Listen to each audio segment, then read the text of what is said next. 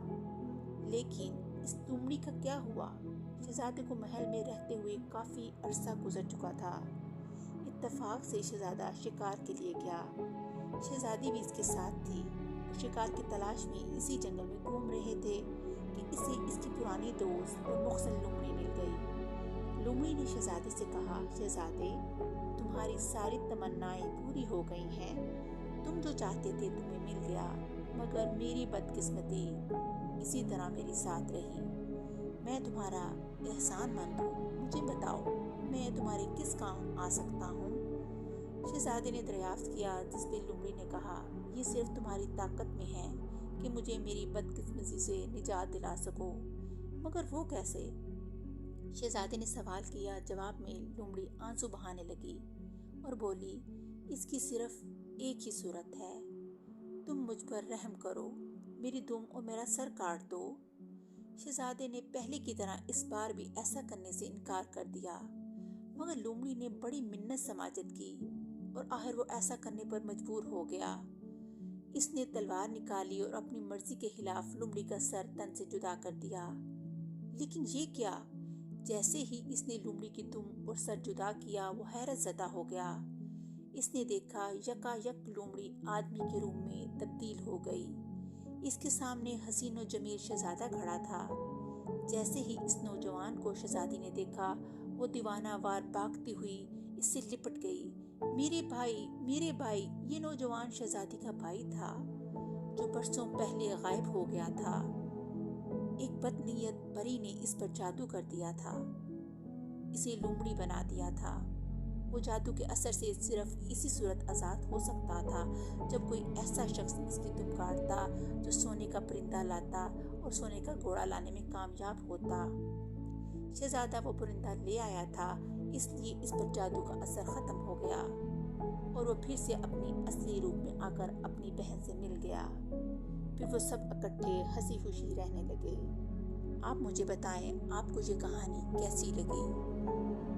جاتے جاتے میرے چینل کو سبسکرائب کر دیں، بیل آئیکن کو بھی پریس کر دیں، میری ویڈیو کو زیادہ سے زیادہ شیئر کریں اور کمنٹس باکس میں اپنی کمنٹس کا بھی اظہار کریں تاکہ میں جان سکوں آپ کس طرح کی کہانیاں سننا چاہتے ہیں۔